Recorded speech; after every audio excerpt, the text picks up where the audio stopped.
Buenas, aquí estoy. A ver cómo hago para ver quiénes tienen la pantalla prendida, la cámara prendida. Les voy a pedir lo mismo que el doctor Cabral, si pueden encender cámaras mejor para no hablar con circulitos, con iniciales o con una pelota, por ejemplo, como tiene Florencia Jiménez. Eh, para que me puedan ver y yo los puedo ver ustedes. A ver cómo hago esto.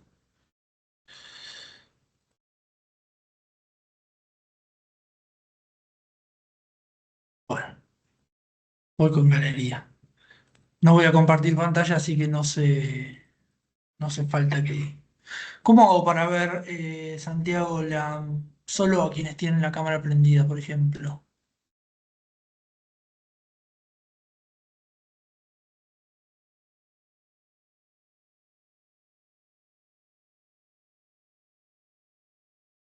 Bueno,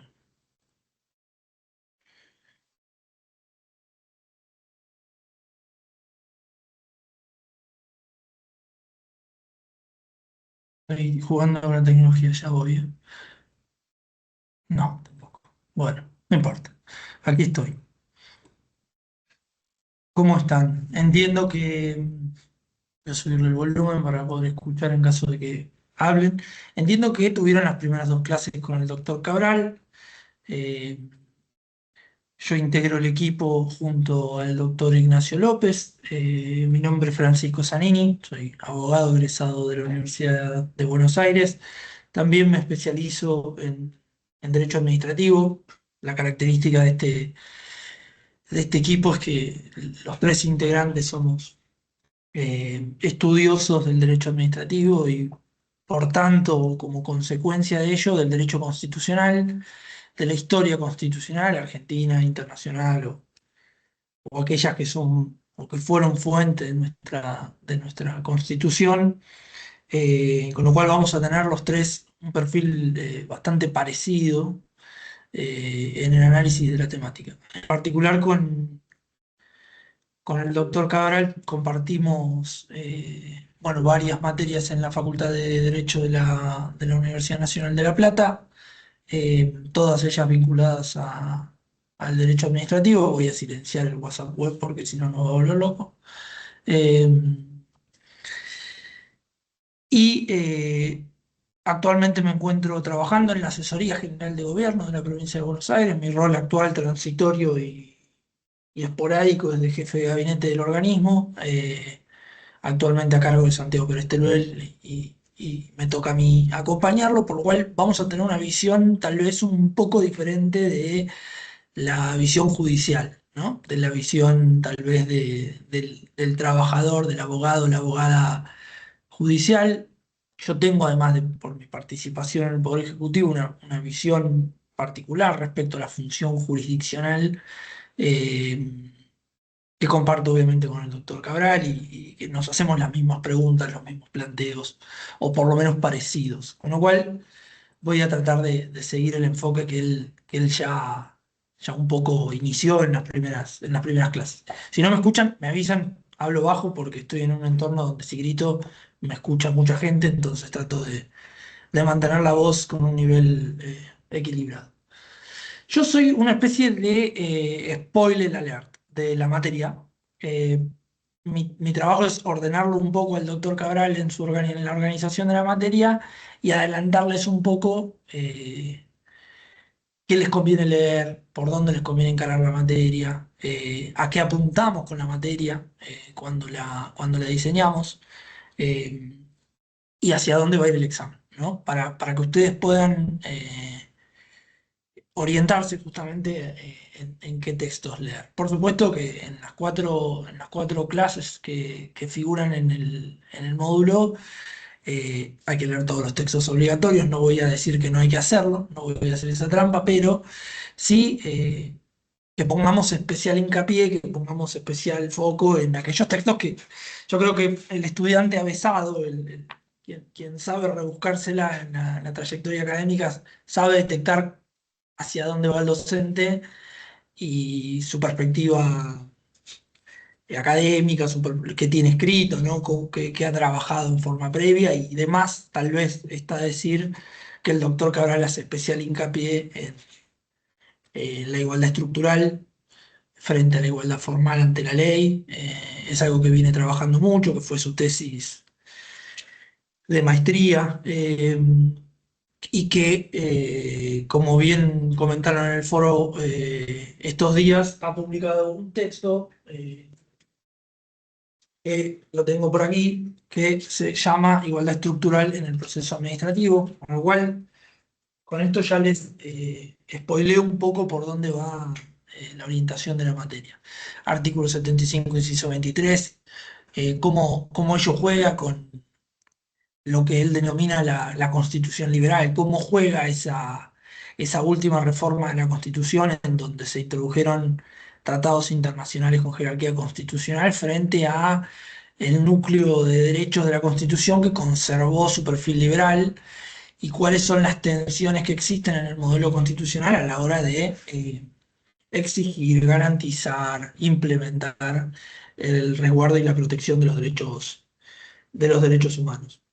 Eh, Eso en términos generales, yo creo que el texto central del contenido del doctor Cabral, además de sus propios textos, es el texto de Roberto Saba, que lo tienen en el material de la primera clase. Roberto Saba trabaja muy bien la diferencia entre ese modelo constitucional liberal, del cual se ata el principio de igualdad formal ante la ley, versus el principio de igualdad estructural que trabaja tanto Saba como el doctor Cabral.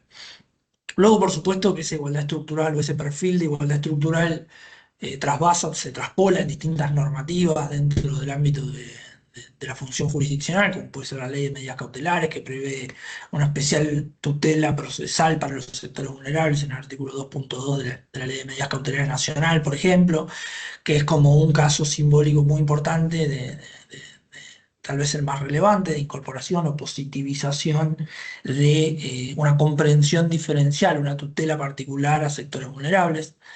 Eh, es un punto que no se puede soslayar a la hora de intervenir o de estudiar esta materia. Y luego, vinculado a lo que vamos a ver hoy y vamos a ver con el doctor López la próxima clase, si es que está, si no va a cubrir el doctor Cabral.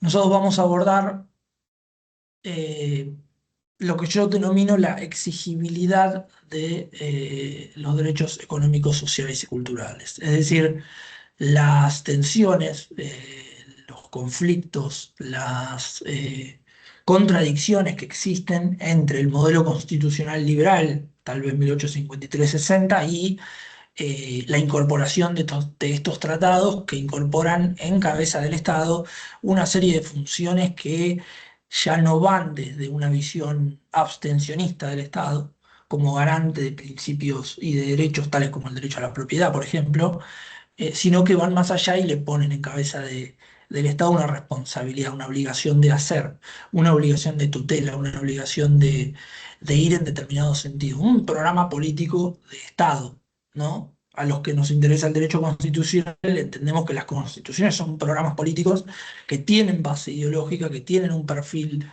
ideológico y que la incorporación de estos tratados le dieron un perfil de Estado social de derecho a nuestras constituciones y que por tanto sembraron la discusión, la tensión entre la exigibilidad directa de esos derechos, es decir, ¿son exigibles? ¿No son exigibles? ¿Cómo son exigibles? ¿De qué forma? ¿Por qué las fórmulas utilizadas por los tratados internacionales son tan genéricas? ¿Eso genera un problema? ¿No genera un problema? Bueno, eso es lo que vamos a ver nosotros con especial hincapié por supuesto, la Convención Americana de Derechos Humanos, el Pacto Internacional de Derechos Económicos, Sociales y Culturales. Una observación en particular, que es la observación número 3 del Comité DESC, que establece formas de interpretar el principio de progresividad, que es uno de los puntos más críticos del análisis. Y hay dos textos que no quiero dejar de destacarlos en este estudio de esta materia, que es eh, el texto de Julieta Rossi, que justamente se llama Punto de inflexión en la exigibilidad de los DESCA, de los DESC, que está en el material obligatorio, que luego vamos a pasar a comentarlo, pero yo les quiero hacer hincapié en los puntos que, que son centrales, neurálgicos e imprescindibles para el examen sobre todo. Y luego un texto de Abramovich, en donde él trabaja muy bien la evolución, es bastante largo, tiene unas 70 páginas aproximadamente. Para los judiciales le va a parecer poco porque ya sabemos que leemos en diagonal, pero eh, Abramovich trabaja muy bien todo el avance de cómo fue la reforma constitucional, la incorporación de los tratados y cómo fue eh, transitando esa tensión entre la progresividad de los derechos, las políticas fiscales, las políticas de emergencia económica y cómo la Corte comienza justificando la falta de implementación o falta de garantización de los derechos consagrados en los tratados a partir de políticas económicas, ¿no? De emergencia económica. Y hace un raconto de todos los criterios de la Corte, en donde la Corte justificaba, después voy a pasar por los antecedentes, pero recortes salariales de empleados públicos, quita de derechos o de tutelas procesales para jubilados y pensionados por la emergencia económica post 2001.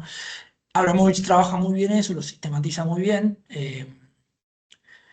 construye como punto de inflexión el caso Chocobar del año 2003, si mal no recuerdo, y luego cómo la nueva integración de la Corte comienza a entender que la progresividad de la implementación de la garantización de los derechos no es un obstáculo para la efectiva garantización por parte del Estado, ni mucho menos para su exigibilidad judicial.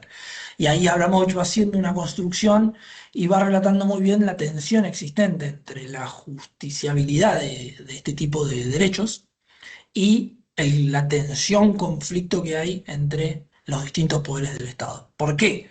Porque básicamente no es lo mismo la exigencia o la judicialización de un derecho civil y político en la concepción tradicional y clásica de derecho subjetivo para acceder a la vía judicial que, por ejemplo, una class action o una acción de clase de un colectivo que modifica sustancialmente una política pública, por ejemplo. Esto genera una tensión sistémica, van a decir los autores, que, eh, bueno, que amerita el estudio pormenorizado. El caso Mendoza, tal vez en Argentina, es uno de los ejemplos tal vez más simbólicos y rimbombantes de cómo una decisión judicial entra en tensión con el sistema de distribución de poderes públicos, en donde el Poder Judicial pone en su propia cabeza la falta de implementación, frente a la falta de implementación de políticas públicas, pone en su propia cabeza la realización o el conducto de determinada solución en miras de garantizar la juridicidad en su más amplio sentido. Después, por ejemplo, Abramovich trabaja otros ejemplos que son mucho menos simbólicos y estructurales que el caso Mendoza, pero va poniendo distintos ejemplos donde la judicialización de los derechos económicos, sociales y culturales entran, insisto, en tensión con la división de poderes, ni más ni menos.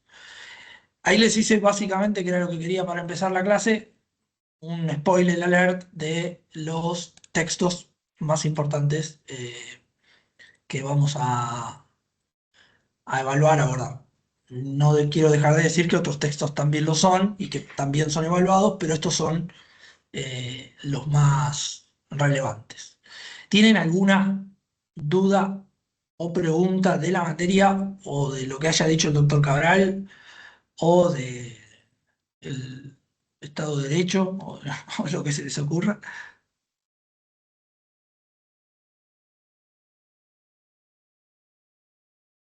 Si no es así, eh, Damos por cerrada la clase. Ah, no, mentira. No. Damos por cerrado el espacio de preguntas sobre cuestiones administrativas y vamos un poco al contenido de la materia. Eh, lo primero que voy a retomar, porque siempre estamos en debate con el doctor Cabral en torno a estos temas y sé que él lo da siempre en sus clases, que es el rol histórico del Poder Judicial y del constitucionalismo argentino. Para empezar a desmembrar el hoy de la justiciabilidad de los derechos económicos, sociales y culturales, que es el tema que me toca a mí, pero que, como decía recién, necesariamente se requiere el abordaje del modelo constitucional que nuestro país diseñó para poder comprender eh, la forma de abordaje de los derechos económicos, sociales y culturales. En primer lugar, algo que sabemos todos, que estudiamos en la carrera de grado y que repiten, yo soy de la UBA y lo he escuchado mucho más en la Universidad Nacional de La Plata que en la UBA, pero por lo cual doy por hecho que quienes estudiaron en la Universidad Nacional de La Plata lo tienen muy de memoria, que es el modelo liberal de la Constitución de 1853-60, ¿no? Esa, ese modelo que Alberti diseña en debate con Sarmiento y en debate con otros constitucionalistas de la época, pero que toma casi en forma directa el modelo constitucional norteamericano, eh, que había sido consecuencia de la Guerra de la Secesión, que había sido consecuencia de un proceso independentista norteamericano que tuvo sus propias particularidades y que además construyó un sistema político muy diferente al modelo norteamericano, al modelo francés, perdón. Eh, en donde, como bien dijo el doctor Cabral, y siempre repasa, el modelo constitucional francés entiende el poder judicial, entiende el control eh, o la intervención del poder judicial más como un servicio. Un análisis de casos en donde el poder judicial es un servicio público que viene a resolver los conflictos sociales. De diferente modo, el, el modelo constitucional norteamericano entiende al poder judicial como un poder político, entiende a la corte como un poder político y la entiende con una perspectiva determinada y una perspectiva muy fuerte de los sectores minoritarios de Estados Unidos post guerra de secesión.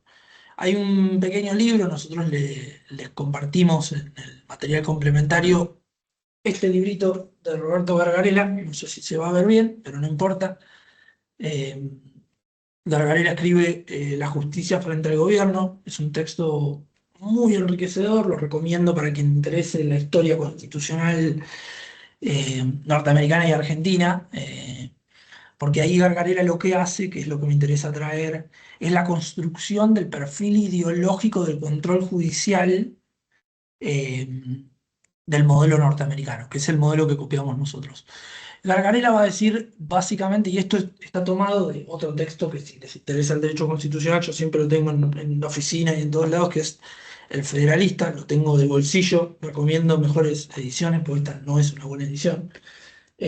Gargarella va tomando citas de los autores, de Hamilton, Madison y Jay, y va diciendo, che, el perfil de control judicial del modelo norteamericano tenía fuerte raigambre de defensa del control contramayoritario, lo que no necesariamente es el diseño de todos los modelos de control judicial. Es decir, el modelo norteamericano, y lo relata mucho mejor que yo Gargarella, tiene un fuerte contenido de defensa de una clase por sobre la otra. Él hace un relato muy interesante respecto a cómo se dieron las guerras independentistas norteamericanas, en donde los grandes propietarios de la tierra financiaban a los pequeños productores y a los pequeños soldados dentro de las milicias norteamericanas que lucharon por la independencia y cómo esos pequeños productores se fueron endeudando para comprar armas, para comprar provisiones, y endeudándose para poder engrosar y para poder defender mejor el territorio. Terminada la guerra, lo que cuenta muy bien Dargarela, que es muy interesante, es que los pequeños grupos que habían sido los prestamistas, es decir, aquellos grandes propietarios que habían prestado dinero a los pequeños productores, empiezan a verse acorralados porque eh, las grandes masas populares que se habían endeudado se estaban viendo imposibilitadas de pagar esas deudas que contrajeron durante la guerra. A partir de ahí se empiezan a generar asambleas populares por la necesidad o por el impulso de estos sectores populares para cancelar, para que esas deudas sean condonadas por la vía legal. Es decir, se organizaban puebladas populares, asambleas populares que buscaban condonar esas deudas originadas en la deuda o buscar formas de repago, ¿no? Lo explico con mis palabras muy a grosso modo. Estas puebladas, estas tensiones que existían entre los grandes productores, grupo minoritario versus las grandes populachos, digamos, eh, fue lo que fue generando una desconfianza entre esos sectores minoritarios y la necesidad de poder generar un poder judicial que pueda, por ejemplo, ejercer el control de constitucionalidad de aquella ley que sancione la asamblea popular de la localidad determinada. Es decir, que exista un poder judicial con representación de los intereses minoritarios para poder controlar el calor popular. Esta noción que a nosotros nos suena, permanentemente nos suena, porque hay criterios de la Corte Federal que lo han mencionado, criterios históricos que lo han mencionado, ni hablar que hemos incorporado el control de constitucionalidad de la forma que lo hizo el famoso caso Marbury versus Madison. Tenemos ejemplos en el ámbito local, pero lo interesante de lo que rescata Gargarella es que los padres fundadores norteamericanos lo ventilaban a desparpajo, es decir, lo decían abiertamente esto de la necesidad de controlar los fervores populares, es decir, un poder minoritario, supuestamente racional, que controle el ejercicio acalorado de las mayorías populares para poder eh, conducir los destinos de un Estado naciente, ¿no? Lo que dice Gargarella es que Hamilton, Jay y Madison fueron tomando y diagramando y diseñando fuentes ideológicas para ese control mayoritario sobre una serie de conceptos que, que por lo menos visto desde la perspectiva histórica son muy interesantes. Eh, Hamilton es uno de los mejores ideólogos o los mejores constitucionalistas de la historia norteamericana y él expone en el número 17, por ejemplo, del Federalista, la idea de los principios verdaderos.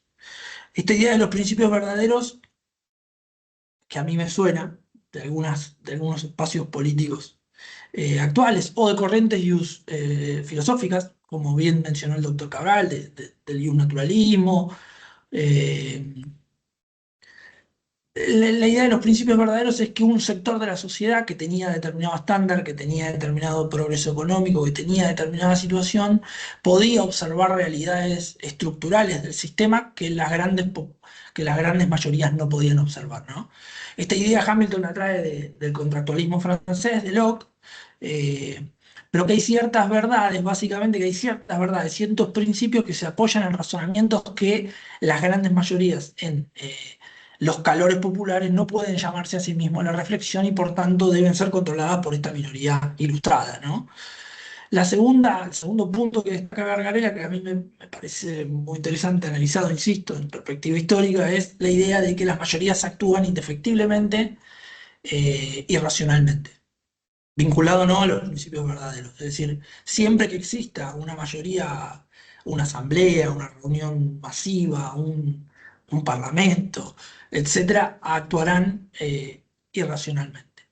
Y por último, yendo a Madison, esto es lo interesante, Gargarella lo toma literal de citas de El Federalista, donde los autores lo exponen sin tapujo alguno, ¿no? Y en particular Madison desarrolla su teoría de los comportamientos facciosos, que es Algo que si uno se pone fino en la historia argentina lo puede encontrar mucho. La teoría de los comportamientos facciosos tienden a decir, tienden a indicar, tienden a señalar que estos grupos acalorados, estos grupos que pueden ser mayoría, que pueden ser irracionales, que pueden no comprender los principios verdaderos, tienden a eliminar a sus adversarios. Es decir, que se comportan como una facción y que persiguen destruir necesariamente a las minorías, ¿no? Estos tres lineamientos ideológicos que Gargarella sistematiza, insisto, en este pequeño libro, eh, son las fuentes de construcción, es decir, son los pilares conceptuales sobre los que se desarrolla el control judicial con la perspectiva de última voz de vigencia de la Constitución Nacional. Marbury versus Madison, ¿no?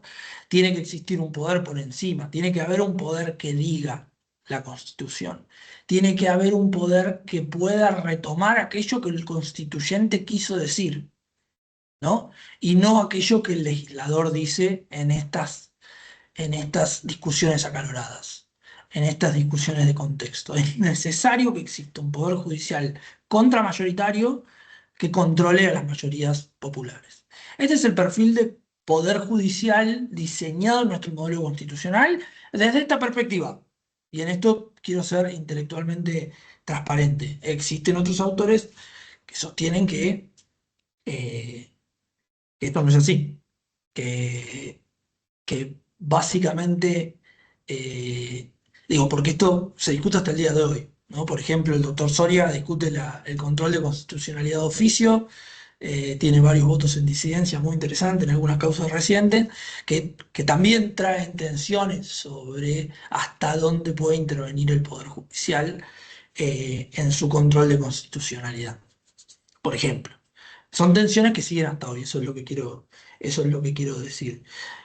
Lo que quiero poner sobre la mesa en este brevísimo análisis que hice es eh, nuestro Poder Judicial, nuestro modelo constitucional 83-60, insisto, diseñado por Alberti, copiado, tomado, digo copiado porque he encontrado citas de Sarmiento que era muy agresivo en su discurso, agrede a Alberti diciendo que no era una redacción de Alberti, sino que era una simple copia de la Constitución norteamericana. Eh, este es el modelo que nosotros incorporamos a nuestra Constitución. Las fuentes conceptuales de nuestro modelo de control judicial tienen este vértice, tienen este punto de, de anclaje. Eso es lo que para nosotros es importante traer a la hora de interpretar la función jurisdiccional y los derechos humanos. ¿Por qué? Sobre todo porque el modelo constitucional surgido en 1853-60, eh, post-revoluciones, ¿no? Ya sea la revolución norteamericana, la inglesa en su momento o la francesa, eh, surgen como una respuesta contra el absolutismo monárquico. Es decir, surgen como una respuesta, luego con sus particularidades, como bien fui detallando, pero en definitiva lo que busca el constitucionalismo es un límite del poder. Hace poco salió un artículo de Nicolás Diana en Palabras del Derecho que dice los derechos humanos son contra el gobierno. Es decir, surgen el constitucionalismo protectorio de la libertad de circulación, la libertad de prensa, la propiedad, la libre navegación de los ríos, etcétera. En definitiva, es un constitucionalismo liberal, en el sentido más amplio de la palabra, es decir, que garantiza y que tiene una perspectiva abstencionista, es decir, una perspectiva de no intervención en los asuntos privados de los hombres para el libre albedrío y para el libre ejercicio de esos derechos. Ese modelo constitucional, filosófico, político, es el que va a estar permanentemente en tensión, no por restringir derechos, sino por la mutación que fue haciendo el modelo constitucional a lo largo del tiempo, ¿no? Entiendo que Cabral ya hizo el repaso constitución de un Estado social de derecho de la Constitución del 49, la proclama del 57 que la deroga e incorpora el 14 bis, y luego el modelo del constitucional del 94, en donde tenemos esta constitución que a mi criterio es un poco híbrida, en el sentido de que conserva ese famoso núcleo de coincidencias básicas en donde se llegó al acuerdo político entre el radicalismo y el peronismo para no modificar el aspecto sustancial de la protección de los derechos de propiedad, de libertad, etcétera, de libertad en sentido formal, los derechos clásicos, digamos, pero al mismo tiempo se incorpora todo un plexo normativo o un sistema diverso de fuentes interpretativos de la Constitución con jerarquía constitucional que empiezan a moldear un modelo de un Estado social de derecho con clara protección de derechos eh, que algunos autores llamarán de segunda, de tercera generación, pero con los nuevos derechos que fueron llamados en la década del 90. Hoy nos reímos todavía porque nosotros damos clase en grado y cuando hablamos de la nueva constitución probablemente hablamos con alumnos y estudiantes que son más jóvenes que la propia constitución, con lo cual tratamos ya no decir la nueva constitución o los nuevos derechos porque pues no lo son.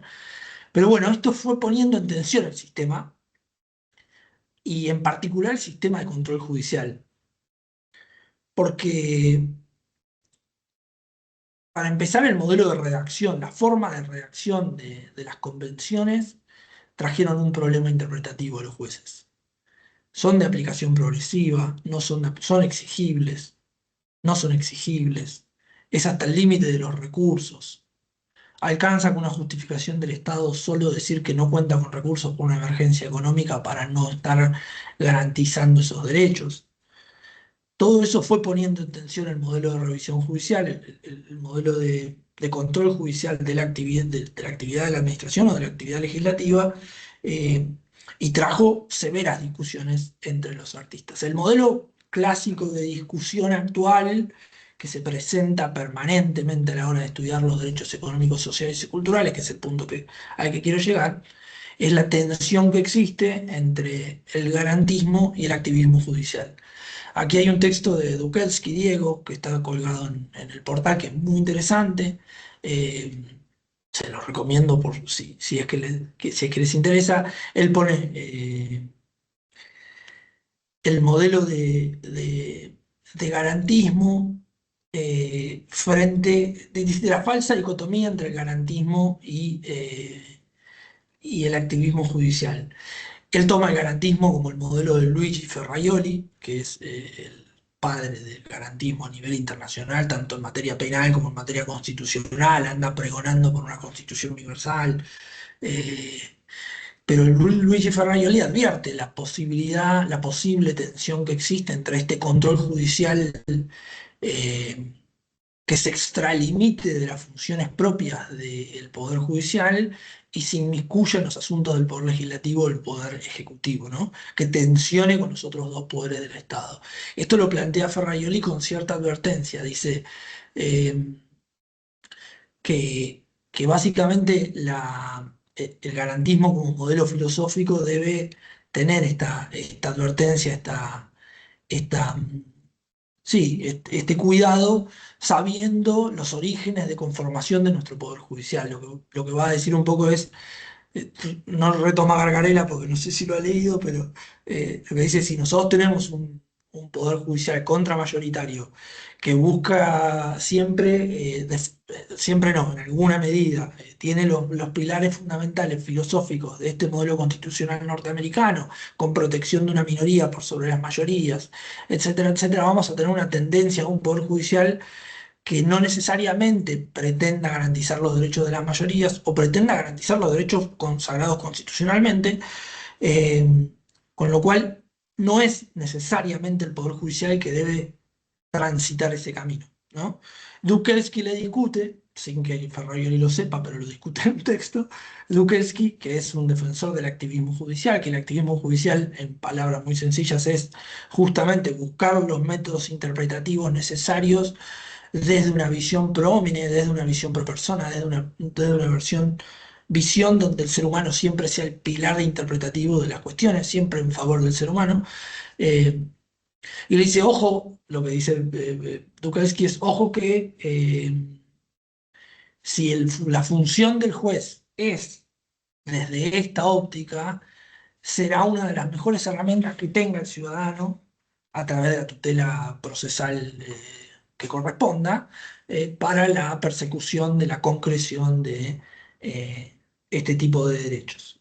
Eh, pero lo que quiero resaltar en este contexto, lo que quiero poner de relieve, es que los autores empiezan a discutir, bueno, si yo ya me fui del modelo liberal de Estado abstencionista, en donde alcanzaba con garantizar que el Estado no se meta para proteger el derecho, y me fui a un modelo que le pone obligaciones al Estado, obligaciones de hacer al Estado, eh, y el Estado incumple, el rol del Poder Judicial podría llegar a colisionar, podría llegar a entrar en tensión con el sistema constitucional. Si yo pongo el modelo, si yo le exijo el diseño de políticas públicas para garantizar el derecho a la vivienda digna, el que debe realizar el acto complejo de diseño de esas políticas es el Poder Legislativo y el Poder Ejecutivo. Si yo le doy margen de intervención al Poder Judicial en este contexto, podría estar generando una tensión sistémica, podría estar generando una tensión constitucional, y darle esa herramienta, darle ese rol a los jueces no es positivo.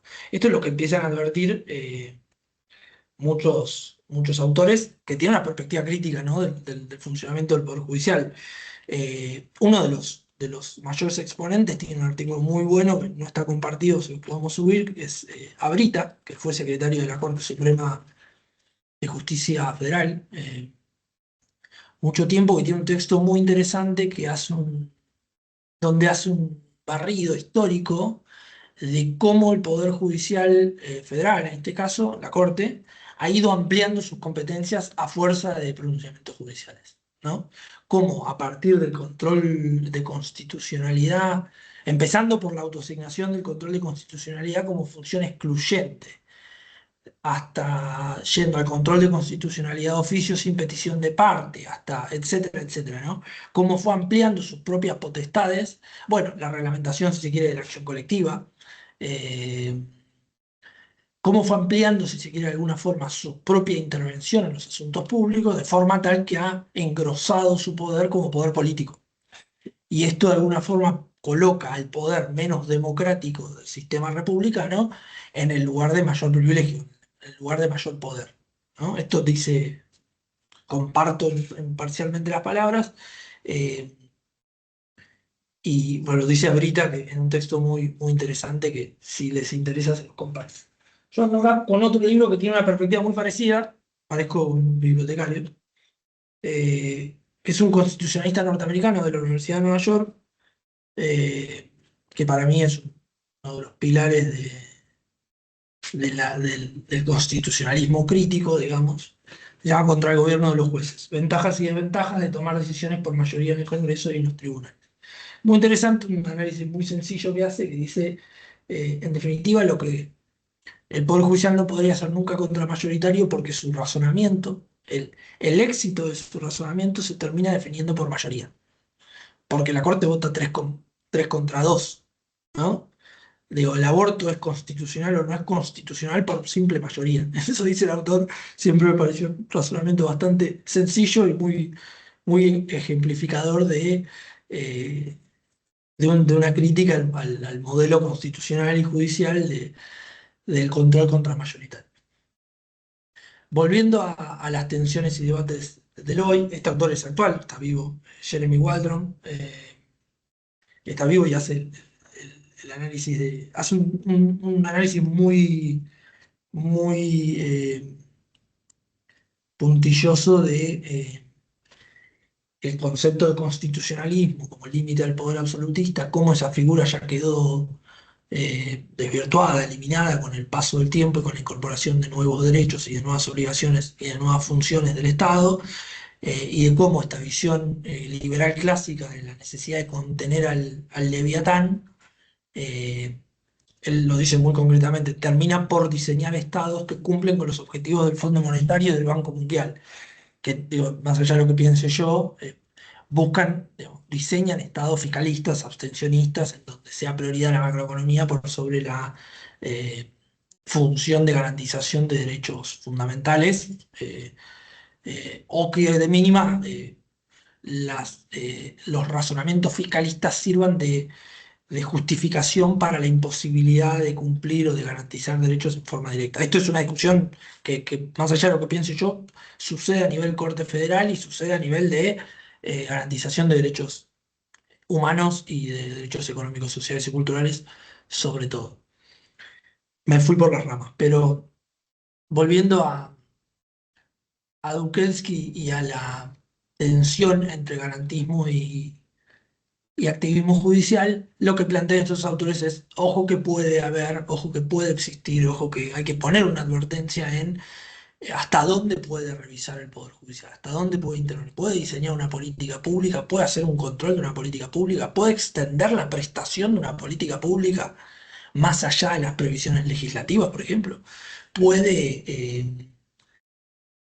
eh, poner en cabeza de los otros poderes del Estado la obligación de diseñar una política pública a la luz de una omisión estatal. Esto es lo que se empiezan a preguntar cuando, bueno, con los nuevos modelos constitucionales y la incorporación sobre todo del PIDESC. Eh,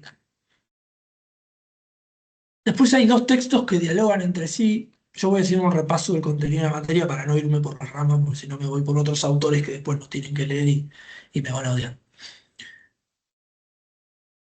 Hay dos textos que dialogan entre sí que son muy interesantes, que yo les voy a pedir que lo lean obligatoriamente porque están en el material, pero además porque para su desafío intelectual. El texto de Fernando Atria que se llama ¿Existen los derechos sociales? En este texto, Atria discute con Rosenkrantz.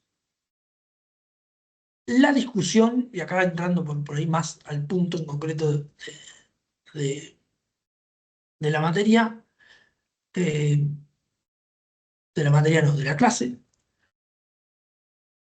Rosenkrantz es integrante de la Corte Federal, con una perspectiva, yo nunca sé bien cómo denominarlo, porque el modelo tal vez más clásico es decir que tiene un perfil conservador, eh, conservador liberal, van a decir otros.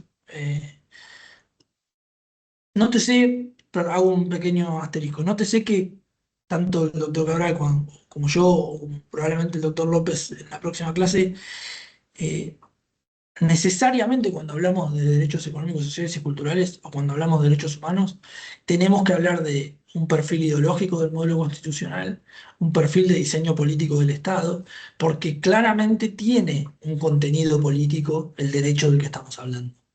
Y esto lo dice Rosencrantz. Rosencrantz dice, estoy buscando una cita que es para mí, eh, acá está, que para mí es muy contundente. Rosencrantz se opone a la idea de la existencia de derechos sociales. Dice que los derechos sociales no son exigibles como derechos subjetivos porque dependen de recursos, políticas y decisiones distributivas que nada hacen a la exigibilidad judicial. Eh, Hay varios votos de Rosenberg que van por ese lado. Eh, Leo algunas citas que me parecen interesantes. Eh, Dice, como el derecho no puede redimir la promesa de los derechos sociales, estos en tanto derechos jurídicos están condenados a mantenerse como una promesa incumplida, devaluando de paso las otras promesas que el derecho hace, en particular la promesa de defender los derechos civiles y políticos. Rosengras pone los derechos civiles y políticos como derechos subjetivos exigibles, los derechos sociales le hace PIDESC como derechos no exigibles. En particular, la promesa de defender derechos civiles y políticos. Abro comillas. La existencia de derechos constitucionales que no son ejecutables mella la credibilidad de toda la Constitución. Cierro comillas. Como los derechos civiles y políticos nos interesan a todos, entonces tenemos razones para cuidar la credibilidad de la Constitución. Y para eso debemos remover los derechos sociales de nuestras constituciones. Cita de Rosenkrantz, ¿no? Digo, dije en un momento, la discusión ideológica conceptual del Estado, del modelo constitucional y la incorporación de los tratados internacionales y del pacto, especialmente del pacto eh, de derechos económicos, sociales y culturales, está en tensión y está en discusión hoy. No solo sobre su aplicación, sino sobre su exigibilidad judicial. Es decir, si yo como particular puedo iniciar una acción, tengo una tutela procesal, un remedio judicial para poder acceder al cumplimiento y a la efectivización de ese derecho consagrado con jerarquía constitucional. Esto es lo que estamos discutiendo. Por eso me interesa dar la discusión del modelo constitucional. Eh, Sigo leyendo. El texto de Rosenkrantz, esto lo dice Fernando Atria, ¿no? El texto de Rosenkrantz, no lo pronuncio bien, no lo he pronunciado bien nunca, es especialmente importante porque muestra de modo evidente el efecto político del discurso jurídico. Como está visto, la colonización de la política por el derecho hace ininteligible la pretensión socialista de un nuevo modo de comunidad, originalmente expresado en el lenguaje político no jurídico de los derechos. Al mismo tiempo, impone una concepción liberal de los derechos. Pero la colonización de la política por el derecho se presenta a sí misma como neutral en el sentido de que es agnóstica entre el liberalismo y socialismo. Precisamente para mantener ese agnosticismo, Rosenkrantz presenta lo que a su juicio es su argumento más fuerte en contra de la constitucionalización de los derechos sociales. Una objeción que él denomina epistémica y que se basa en el hecho de que hay desacuerdo entre los derechos sociales. Rosenkrantz lo que plantea es, y lo dice en el texto, yo sigo, cualquier cosa me preguntan o defienden a Rosenkranz, si han leído, no es por agredirlo a Rosenkranz, pero me interesan las citas. Si tienen alguna duda o cuestionamiento, levantan la mano y me lo plantean. Eh, Rosenkranz lo que dice es, y lo dice literal, el socialismo no pudo imponerse luego de la Segunda Guerra Mundial y termina construyendo en el modelo capitalista de mercado un discurso de los derechos sociales y la institucionalización de los derechos como sueño o como utopía socialista. Una cosa así. No lo estoy leyendo literal, pero le da un contenido ideológico de izquierda, digamos, a la existencia misma de los derechos sociales. Y acá sí cito. ¿Cómo hará usted para sentirse integrado con el resto de nosotros en una comunidad política cuando sus opiniones en temas tan importantes que todavía no han sido políticamente saldados no pueden producir ningún resultado político en razón de que nuestra visión sobre los mismos temas ha sido privilegiada mediante su inclusión en la Constitución? Básicamente está diciendo, ¿cómo voy a discutir yo el modelo político si el modelo constitucional si me han incluido una discusión política dentro del modelo jurídico? O sea, tiene una ¿qué quiero mostrar? Tiene un ferviente ataque en contra de la existencia y la exigibilidad judicial de los derechos sociales. Esto es lo que nosotros queremos poner de relieve en la materia. El- la existencia, la exigibilidad de derechos del 75-22, eh, y me remito a Jeremy Waldron, va a depender de una condición de las mayorías de la Corte Suprema para la protección y garantización de estos derechos, más allá de que tengamos cláusulas de expresa exigibilidad, a mi criterio. La cuestión sigue en debate. ¿Por qué sigue en debate? Básicamente lo que exponen los autores es que el modelo clásico de derechos civiles y políticos era una construcción clásica de legitimidad procesal, derecho subjetivo, tutela procesal adecuada en función del derecho exigible y una fórmula de garantización de ese derecho. Y la mayor crítica, más allá de la de Rosenkranz, que es bastante dura, y que tal vez hace más mella una cuestión ideológica, es la laxitud o la generalidad de las cláusulas convencionales a la hora de la redacción, ¿no? Es muy difícil garantizar derechos que tienen una protección tan diseminada, tan mal redactada en el sentido tradicional del modelo de los derechos civiles y políticos. Ya vamos a ver ejemplos, no, si no me entendieron, ya vamos a ver algún ejemplo. En términos más de derecho positivo, más de qué estamos hablando en términos de- de control jurisdiccional o de función jurisdiccional, la discusión que se da en el sistema interamericano de protección de derechos humanos, que es lo que hace esta materia, es si el PIDESC es exigible en forma directa o no. Los derechos sociales, económicos, sociales y culturales, si son exigibles judicialmente o no. Aquí se centra el análisis, el texto de Julieta Rossi, que hace un análisis que ella denomina punto de inflexión en la exigibilidad de los derechos sociales y culturales, económicos, sociales y culturales, y hace un análisis de cómo fue cambiando el criterio de la Corte Interamericana frente a la exigibilidad de los derechos. Y sobre todo, frente a la cláusula del artículo 26 de la Convención Americana de Derechos Humanos. Recordemos que el sistema interamericano de protección de derechos humanos tiene distintos organismos, comisión, corte, eh, y lo que se discute es si estos organismos jurisdiccionales pueden justamente hacer exigir, controlar judicialmente las previsiones de los derechos económicos, sociales y culturales del PIDESC. Y lo que empiezan a discutir los autores es si el artículo 26, que ahora vamos a leer, de la Convención Americana de Derechos Económicos, Sociales y Culturales, que es la cláusula de la progresividad de los derechos y hasta el límite de los recursos disponibles, ahora lo vamos a leer, eh, si la progresividad implica exigibilidad o no, ¿no? Empiezan a discutir eso. Yo le puedo exigir la garantización del derecho a una vivienda digna, así con un amparo y sin más, o el Estado me puede contestar que está implementando la política pública de manera progresiva y yo no tengo derecho ni tutela procesal para poder cuestionar la omisión estatal, ¿no? Esa es la pregunta central del análisis de los derechos económicos, sociales y culturales. Y acá les voy a pedir si hay alguien despierto en el fondo del aula, que me ayuden a leer un poco porque me voy aburriendo. ¿Alguien me lee el artículo 26 de la Convención Americana de Derechos Humanos? Lo tengo por acá, lo puedo pegar hasta en el chat, mirá.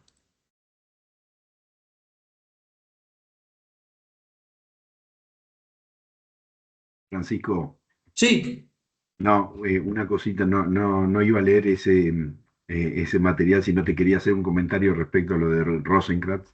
sí, sí. Em, Persona que no, digamos, con la que no comulgo, ni jurisdiccionalmente ni ideológicamente, pero ahí me parece una diferencia en base a lo que vos estás diciendo, en el sentido que yo lo escuché a él en una conferencia y él lo que dice es que no es tanto que los jueces no puedan defender la validez, la vigencia o la exigibilidad de los derechos, sino de los derechos políticos, sociales y culturales, sino que la influencia del poder político en la selección, en el modo de selección de los jueces, termina tergiversando un poco esa imparcialidad de los jueces a partir de la discusión pasa a ser política. Los jueces son medios a través de los cuales ese poder político intenta hacer valer una posición.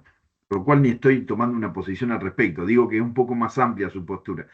Él dice, no es un problema de la imparcialidad de los jueces, es que como los jueces no son imparciales, justo él que fue designado por decreto, digamos, pero Sí, sí, digo, sí, sí. él dice, como los jueces no son imparciales, como consecuencia de que somos puestos a dedo, eso hace que dejarle esa carta de decir cuáles son los derechos y en qué grado se pueden exigir a los jueces es dejárselo al poder político.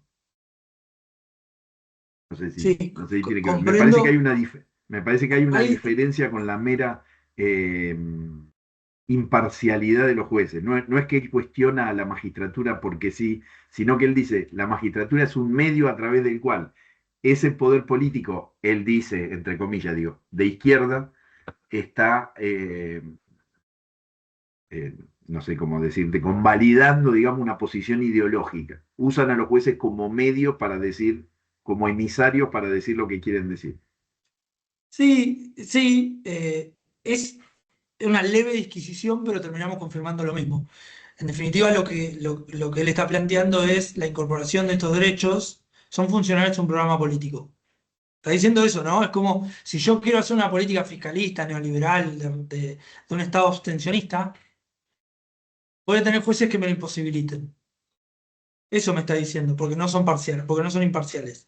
Yo debo manifestar mi leve disquisición con esa postura, porque primero que tenemos un modelo de designación de jueces que a mi criterio, a diferencia de lo que era el modelo pre-reforma del 94, garantiza un mecanismo de selección diferente.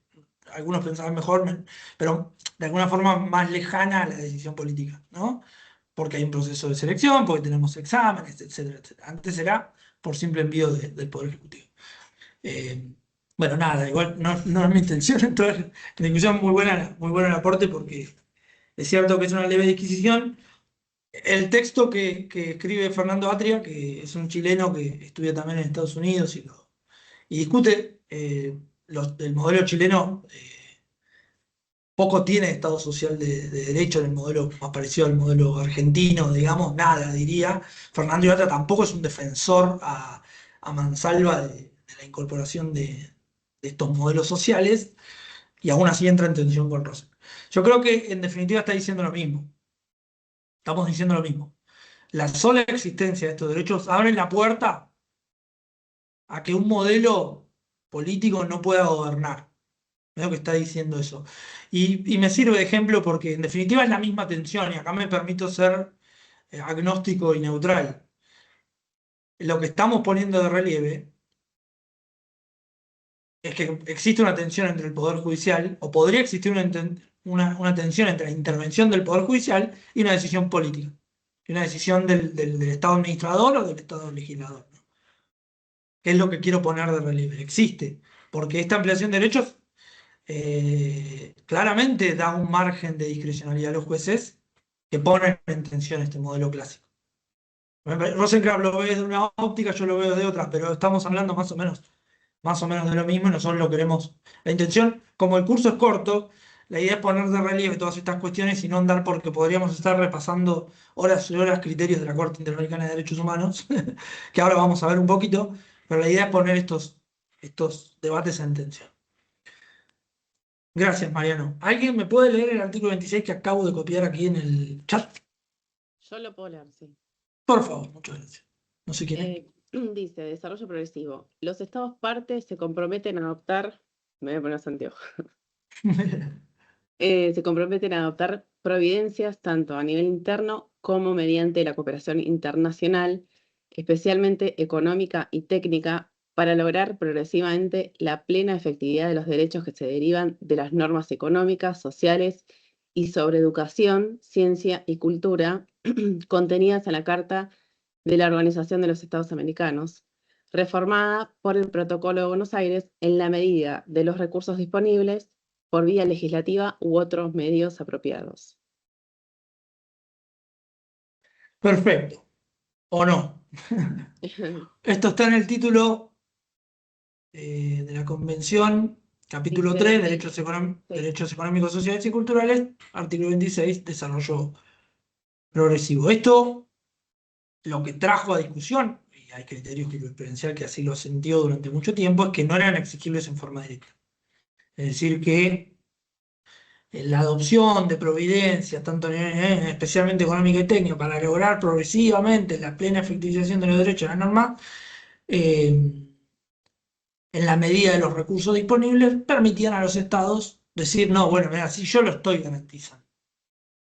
Que no lo tengas vos no significa que no esté garantizado. Lo que igual lo estoy simplificando, ¿no? La discusión, quiero que quede claro, por favor. Eh, en tanto yo me estoy ocupando porque no sé, estoy ordenando la macro, es una discusión de contexto, ¿no? Estoy tomando medidas necesarias para bajar la inflación, y eso garantiza eh, la estabilidad macroeconómica, y eso mejora los ingresos de la gente, y eso, bueno, entonces si yo justifico toda mi política económica macro, me alcanza para decir que estoy destinando los recursos disponibles para adoptar políticas tendientes a la garantización de los derechos económicos, sociales y culturales. Lo estoy poniendo muy para tensar la discusión actual, ¿no? Pero cierto es que la Corte, por ejemplo, la Corte Federal, y el texto de Abramovich, que les mencioné anteriormente, eh, utilizó durante años, ya años avanzada la entrada en vigencia de la Corte, perdón, de la nueva Constitución, no tan nueva como dije antes, utilizó criterios fiscalistas para defender, por ejemplo, la regresión o la regresividad en materia de protección de derechos laborales y de previsión social, por ejemplo. Eh, Abramovich cita la causa, algunas la deben conocer, la causa Guida del año 2002, causa Tobar del año 2002 y causa Chocobar del año, es previa a Chocobar, del año 90 y pico, 90 y tanto. Las dos primeras que menciono son en el marco de la emergencia económica post-2001, se hicieron recorte en la causa Tobar se hizo un recorte de 13% de los salarios y haberes de trabajadores del Estado. eh, eh, y de alguna forma poniendo en tensión el principio de no regresividad, el principio de progresividad, porque una cosa es eh, decir que uno está tomando las medidas tendientes para garantizar el derecho en forma progresiva y otra cosa es tomar medidas regresivas, ¿no? Eh, que es lo que va a empezar diciendo Julieta, perdón, sí, Julieta Rossi en su texto. Eh, que, insisto, se denomina punto de inflexión en la jurisprudencia de la Corte Interamericana de Derechos Humanos sobre el camino de la justiciabilidad directa de Lagos Campos a Asociación LACA-ONAT, que ese último es contra Argentina. Lo que van a empezar a discutir tanto los criterios jurisprudenciales como los autores es que eh, insisto, que del artículo 26 del Pacto de Derechos Económicos, Sociales y Culturales no se deriva la exigibilidad de derechos específicos, sino que la exigibilidad viene, y este es un punto de fortaleza del argumento de Rosencrantz, o de Fernando Atria en alguna medida, viene de la protección de derechos civiles y políticos. Es decir, yo en realidad no estoy protegiendo derechos económicos, sociales y culturales propiamente dichos, sino que estoy protegiendo por vía del 26 el derecho a la vida, ¿no? Los derechos tradicionales. Estoy protegiendo con medidas progresivas, con medidas, etcétera, hasta el límite de mis recursos, derechos eh, civiles y políticos, y no derechos económicos, sociales y culturales. Entonces, en tanto no compruebe la afectación a un derecho tradicional, civil y político, no voy a poder obtener una exigibilidad directa de un derecho económico, social y cultural. Sí, Mónica. Yo quería hacer una pregunta respecto Sí. a cuál sería el tiempo prudencial para que un Estado, digamos, se obligue a cumplir justamente lo que manda el artículo 26, ¿no? Esto eh, bueno, de justamente generar una progresividad. O sea, ¿en qué tiempo? Porque uno lo puede plantear como algo potencial. Sí, lo estamos haciendo, sí, lo estamos haciendo. Y es como que queda Sí, ahí redundante y nunca se termina de concretar. sí. Pero ¿en qué plazo? Acá, y esto también para examen, anótense, soy el spoiler del examen, observación 3 del Comité del Pacto de Derechos Económicos, Sociales y Culturales. Tiene respuesta a lo que vos planteás. Hago una breve aproximación con mis palabras. El comité construye criterios de razonabilidad, no te va a decir, o criterios de cómo interpretar el caso en concreto. De cómo, y leo una cita, por ejemplo, acá que tengo del comité. El Comité de Derechos Económicos, Sociales y Culturales de las Naciones Unidas ha señalado que cuando estudie una comunicación en que se afirme que un Estado parte no ha adoptado medidas hasta el máximo de los recursos de que disponga, examinará las medidas legislativas o de otra índole que el Estado parte haya adoptado efectivamente. Para determinar si esas medidas son adecuadas o razonables, el comité podrá tener en cuenta, entre otras, las consideraciones siguientes: hasta qué punto las medidas fueron adoptadas, fueron deliberadas, concretas y orientadas al disfrute de los derechos económicos, sociales y culturales. B. Si el Estado parte ejerció sus facultades discrecionales de manera no discriminatoria y no arbitraria. C. Si la decisión del Estado parte de no asignar recursos disponibles se ajustó a las normas internacionales de derechos humanos. D. En caso de que existan varias opciones en materia de normas, si el Estado se inclinó por la opción que menos limitaba derechos reconocidos en el pacto. E. El marco cronológico en que se adoptaron las medidas. F. Si las medidas se adoptaron teniendo en cuenta la precaria situación de las personas y grupos desfavorables y marginados. Si las medidas fueron no discriminatorias y se dio prioridad en situaciones de grave riesgo, etc. ¿No? Entonces la respuesta a tu pregunta es, bueno, ¿qué plazo? mi respuesta sería, hay que analizar el caso en concreto, hay que analizar si se priorizaron los sectores vulnerables, en grave riesgo, por ejemplo, eh, qué cantidad, sí, qué cantidad de recursos, qué tipo de recursos se dispusieron. ¿Me explico más o menos por dónde va? Esto es una cita de un texto de Parra Vera, que también está muy bueno el texto, que es muy parecido al de Julieta Rossi. El de Julieta Rossi solemos eh, casi siempre evaluarlo, pero este de Parra Vera sistematiza todo también bastante en forma ordenada. Eh, bueno, se los recomiendo porque les va a servir de ayuda. Básicamente los dos textos están orientados de esta forma. Eh, la visión tradicional del modelo de justiciabilidad de derechos es el modelo de los derechos civiles y políticos, un poco lo que dice Rosa. Tenemos derechos subjetivos, tenemos una tutela procesal específica para la garantización de ese derecho y tenemos una función del Estado que puede estar cumplida, incumplida o cumplida parcialmente. ¿Puedo exigir la concretización puedo judicializar, puedo exigir judicialmente la concretización de un derecho económico, social y cultural? Bueno, la Corte Interamericana elaboró, con el avance de la jurisprudencia, un camino jurisprudencial en donde comenzaba diciendo que no eran exigibles directamente los derechos económicos, sociales y culturales, sino a través de derechos civiles y políticos, derecho a la vida, derecho a la propiedad, derecho, etcétera, etcétera, de las personas involucradas. Porque el modelo tradicional de garantización de esos derechos venía de los derechos civiles y políticos. El desarrollo jurisprudencial, según Julieta Rossi, insisto, el desarrollo que hace lo divide en tres etapas. La etapa la etapa número 1, perdón, comienza con 5 pensionistas contra Perú. A ver si tengo la cita por aquí.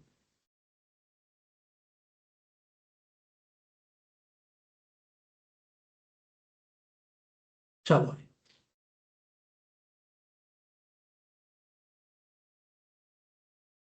5 pensionistas contra Perú es el criterio de la Corte que se desenvuelve desde el 2003 al 2009. Esto lo dice la autora.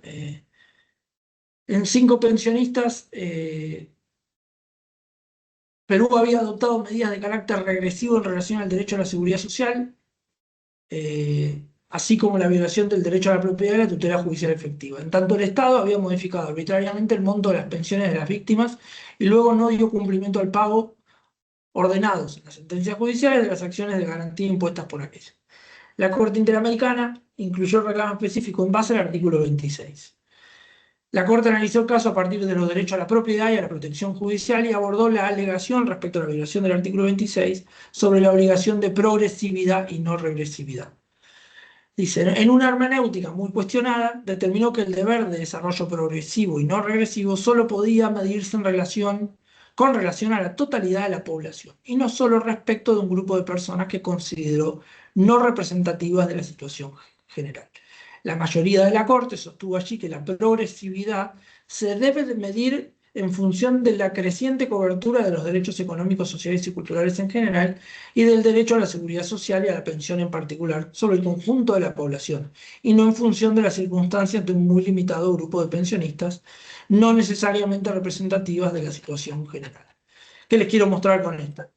En la primera etapa de la propia Corte Interamericana por la exigibilidad de los derechos económicos, sociales y culturales tenía una visión muy restrictiva. Dice, vos para poder exigirme, primero me tenés que demostrar la afectación de un derecho civil y político, ¿no? Esto que dice la Corte, derecho a la vida, derecho a la salud, derecho a la tutela judicial efectiva. Me tenés que demostrar eso. Y después, para poder demostrarme la no regresividad que es propia del artículo 26, es decir, que es propia de los derechos económicos, sociales y culturales, no me alcanza con que me demuestres que ustedes están afectados.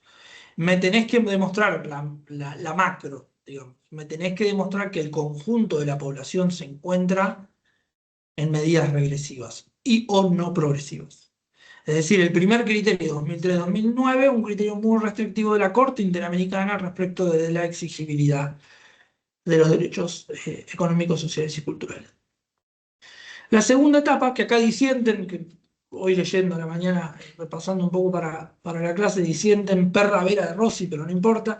La segunda etapa, eh, Julieta Rossi la corta a partir del año 2009 al año 2017 con Acevedo Buendía contra Perú. Eh, Acá básicamente la Corte determinó que el artículo 26, que es el que acabamos de leer, consagra obligaciones legales en materia de derechos sociales y por ello, como contracara que estos derechos son exigibles. Es decir, que los derechos que prevé eh, el artículo 26, económicos, sociales y culturales, son exigibles. Estableció en ellas competente para entender alegadas violaciones del artículo 26 y que los DESCA no están solo sujetos a la obligación de progresividad, sino también a las obligaciones generales del 1.1 y 2, respeto, garantía, no discriminación y adopción de medidas progresivas. Y la Corte tuvo en cuenta que los trabajos preparatorios de la Convención Americana, en particular las intervenciones efectuadas en el 68 por parte de las delegaciones de Brasil, Uruguay y Chile. Agregó que de las obligaciones de progresividad se desprende el deber de no regresividad y que en función de ello los criterios interpretativos del comité, toda medida regresiva requiere una justificación estricta por parte del Estado. Eh, por supuesto, ¿no? Sin perjuicio de ello, que este es el punto que distingue Julieta Rossi, la Corte considera, aunque de forma implícita, que ya que no hay un desarrollo sobre el punto, que el derecho de seguridad social eventualmente podría extraerse del artículo 26. A pesar de estos desarrollos, la Corte Interamericana de Derechos Humanos no entiende aplicar el artículo 26 al caso en concreto, en tanto pondera que no se encuentra bajo análisis alguna providencia adoptada por el Estado que haya impedido el desarrollo progresivo del derecho a una pensión, sino más bien el incumplimiento estatal del pago ordenado por sus órganos.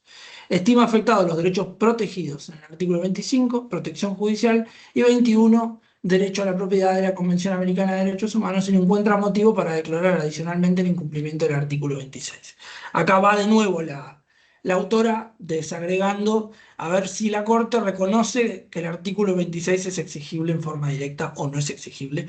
Y dice, Acevedo Buendía toma cosas del artículo 26, pero no lo considera exigible en forma directa. Y el corte que desarrolla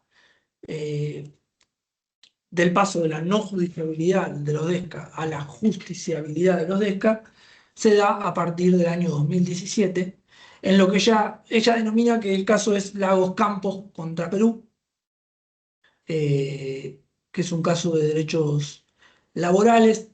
Ella en particular dice que el caso no desarrolla, considera configurada la violación al artículo 26 de desarrollo progresivo de los DESCA, pero no hace un desarrollo argumental lo suficientemente sistemático como para poder extraer de la fundamentación una mayor interpretación o una mejor interpretación del caso. Y se va directamente al caso Cusculpi-Varal del año 2018, en donde sí se desarrolla y se asienta el cambio jurisprudencial de exigibilidad directa del artículo 26 y el método de interpretación teleológica integral de toda la convención, vinculando el 26 con el artículo 1, el artículo 1.2 y el artículo 2, 62 y 63 de la Convención Americana de Derechos Humanos. Y es lo que ya consagra directamente que la Corte identifica un derecho específico en el artículo 26, exigible en forma directa. El caso Cusculpi-Varal, digo bien, contra Guatemala del año 18, es un caso de 49 personas en Guatemala, insisto, viviendo con enfermedad VIH, pertenecientes a una situación de extrema vulnerabilidad. Alegan que el Estado incumplió sus obligaciones de garantizar acceso al tratamiento antirretroviral, la atención médica integral y políticas públicas para la efectiva prevención del caso en cuestión, y denuncian una discriminación estructural por parte del Estado. estigma social, precariedad en la atención, falta de información pública y ausencia de medidas de protección. Básicamente el objeto de la controversia versó sobre la violación al derecho a la vida, a la integridad personal al no garantizar el tratamiento de acceso a la salud, violación al derecho de igualdad y no discriminación, y violó directamente el artículo 26 de la Convención por la falta de progresividad en relación al derecho a la salud. La Corte condenó, como dije anteriormente, por violación al derecho a la salud, extraído directamente del artículo 26.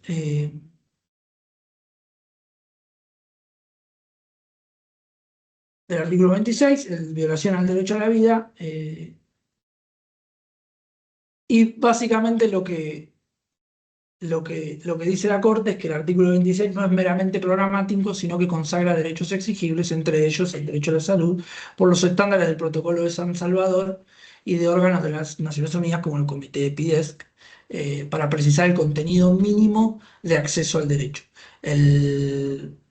La relatoría número 3 del Comité PIDESC, que les mencioné anteriormente, establece estándares mínimos, la índole de las obligaciones de los Estados partes, es decir, bueno, la índole de las obligaciones de los Estados partes, es hasta dónde o qué implica eh, bueno, las obligaciones PIDESC en el marco de la Convención Americana de Derechos Humanos. Eh, bueno, eso es más o menos Cuscul Pivaral, Pivaral, perdón, y la autora cierra con un caso argentino, que es LACA ONHAT, Asociación LACA ONHAT del año 2020, que es un caso de la comunidad, bueno, LACA ONHAT, Wichi, entre otras, que reclamaban el reconocimiento y titulación de tierras ancestrales en el Chaco salteño. Bueno, básicamente en este caso la Corte Interamericana condena al Estado argentino también por violación al derecho a un medio ambiente sano, alimentación adecuada, agua y participación en la vida cultural. Es la primera vez que la Corte reconoce de manera expresa estos derechos como exigibles en el marco de la Convención, a través del artículo 26 que venimos relatando. Esos son los casos. Tengo muchos más, pero no quiero volverlos locos. De la Corte Interamericana en el camino de la eh, exigibilidad directa eh, de los derechos económicos, sociales y culturales. Es decir, todo el recorrido que hice un poco yo fue la idea de la exigibilidad o la idea de la judiciabilidad de los derechos, viene una idea de un Estado liberal clásico en donde los derechos constitucionales que tenían tutelas judiciales efectivas para la defensa y garantización de esos derechos se vinculaban con la configuración de los derechos civiles y políticos, vinculados a una función abstencionista del Estado, y la incorporación de las convenciones, los tratados internacionales de protección de derechos humanos a partir de la reforma del 94 modifican esta configuración y comienza el camino de la construcción de una jurisprudencia que permita la exigibilidad directa de derechos que no necesariamente tengan vinculación con aquellos derechos civiles y políticos. La Corte Interamericana fue construyendo eh, los criterios de exigibilidad para justamente acceder a una instancia judicial en reclamación de derechos protegidos por el PIDESC a partir del artículo 26 de la Convención Americana. Recordemos que la Corte Interamericana aplica sistema interamericano y el artículo 26 incorpora de alguna forma los derechos económicos y sociales y en las medidas de su vigencia los criterios interpretativos de ellos. en forma directa, insisto. La, la cuestión, la discusión en torno a este desarrollo doctrinario que tiene su raigambre constitucional, que tiene su raigambre político, que tiene su raigambre ideológico, eh, hay algo que dice Abramovich muy interesante, que dándole la discusión a la Corte Interamericana en los casos 5 pensionistas, etcétera, o Acevedo Buendía, lo que dice es el Estado liberal, el Estado constitucional liberal tradicional, que preveía un límite al poder político, que no le asignaba funciones de alguna forma en su cabeza, eh, tales como la garantización a la salud, a la vivienda digna, etcétera, etcétera. En definitiva, según los autores tradicionales, imponía condiciones abstencionistas, pero lo cierto es que el Estado siempre tiene una tarea, una obligación de hacer. En el derecho a la propiedad, establecer los registros de la propiedad, ¿no? El derecho a la identidad de las personas, el establecimiento de los registros pertinentes, etcétera, etcétera, etcétera. ¿No? Como lo que dice el autor es la discusión doctrinaria viene a decir que la nueva incorporación de los derechos que ponen obligaciones en cabeza del Estado no son exigibles judicialmente porque ponen obligaciones en cabeza del Estado, no así como hacían los derechos civiles y políticos, y Abramovich lo que rompe ese argumento diciendo, miren que los derechos tradicionales, el núcleo de coincidencias básicas, si se quiere, o los derechos de la primera parte de la Constitución también ponen en cabeza del Estado un montón de funciones que también son exigibles en caso de omisión estatal, ¿no? Y que también configuran responsabilidad. Pero bueno, esto es más parte de la discusión entre los autores que a mí me parecía por lo menos interesante. Volviendo y con esto por ahí voy a ir cerrando, volviendo al texto de Abramovich, que a mi criterio es el más desarrollado, que trae todas estas discusiones. A mí me interesaría que lo puedan leer en detalle, porque si no parece que estoy hablando de cosas que pienso yo y, y no es así. La, Abramovich trae, y esto es algo eh, de cómo es la perspectiva de la materia solemos evaluar y preguntar en los exámenes, porque nos parece es trascendental en la tensión eh, entre la mayor amplitud, entre la mayor discrecionalidad de la intervención judicial, como lo dice el doctor Cabral siempre, ¿no? La amplitud de fuentes eh, diversifica la intervención judicial, en palabras de Rosenkranz, como decía Mariano, le da posibilidad de intervenir en las decisiones de un gobierno. Él dice que a partir de la parcialidad de los jueces, pero bueno, en definitiva lo que, lo que pone en relieve el sistema de incorporación de derechos humanos y de tratados internacionales con rango constitucional es una mayor discrecionalidad, mayor pluralidad de fuentes de los jueces a la hora de definir. En alguna otra clase veía que eh, hablaban de la sana crítica ¿no? La imparcialidad, la sana crítica de los jueces, que estamos todos de acuerdo de ese punto de partida de la definición de un juez. El doctor Cabral tiene mucho escrito también de qué atraviesa un juez a la hora de definir, si su visión es naturalista del derecho, si su visión es positivista, si su visión es positivista inclusiva, su historia personal. Todo eso que hace a la decisión de un juez, todo eso que hace a la función jurisdiccional, la multiplicidad de fuentes le da un rol más preponderante en el sistema democrático a la hora de tomar una definición. Y mucho más, o mucho más preponderantemente a la hora de el control de las políticas sociales. Es decir, cómo interviene un juez en el control de las políticas. de las políticas sociales. Es decir, yo tengo un programa, un ejemplo muy clásico, pero si yo tengo el derecho convencional a una vivienda digna y desarrollo un programa de acceso a la vivienda, eh, ¿cómo es el estándar de justiciabilidad y cómo es el estándar de control de un juez de esa política social?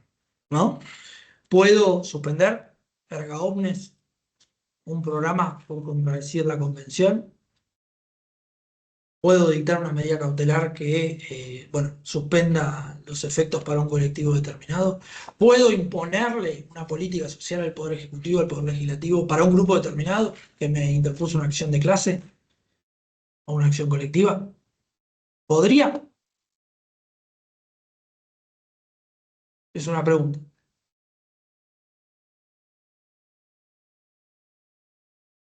¿Podría un juez decirle al Poder Legislativo, apruebe esta legislación porque el Estado está incumpliendo con el estándar del comité, de la observación número 3 del comité del PIESC? A ver, un ejemplo, Mariano.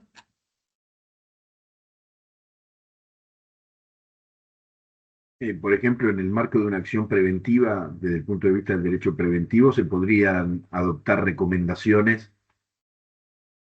Habría que ver con qué grado de incidencia y de exigibilidad, pero sí recomendaciones al legislativo o al ejecutivo para que adopte medidas positivas con respecto a un determinado grupo específico. Yo entiendo que sí.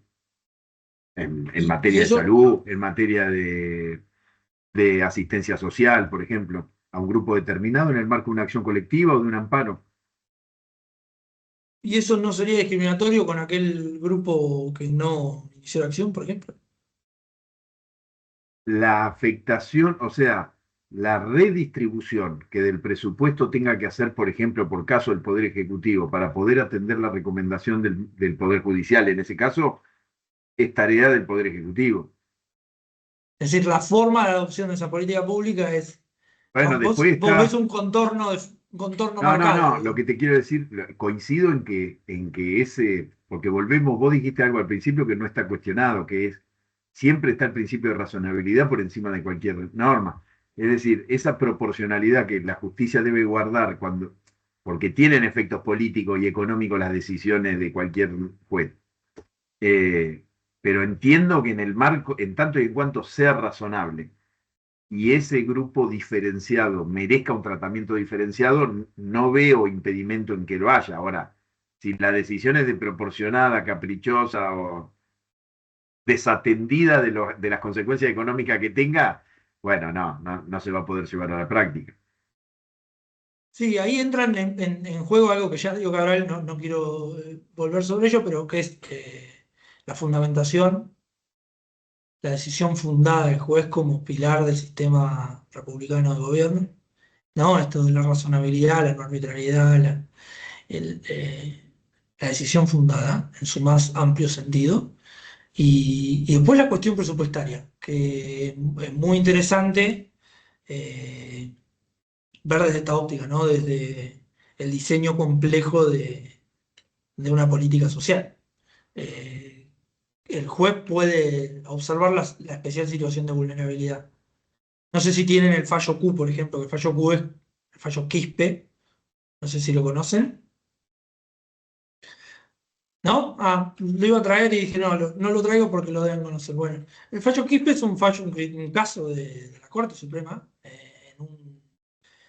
eh, en una intervención de una madre con un hijo con discapacidad en extrema situación de vulnerabilidad en la ciudad de Buenos Aires, que se incorpora al programa de habitacional de la ciudad de Buenos Aires, que garantiza un subsidio mínimo para el alquiler de una habitación en los hoteles habitacionales de la ciudad de Buenos Aires. Me ha tocado trabajar en algún momento en la Defensoría de la Ciudad y conozco bastante ese programa.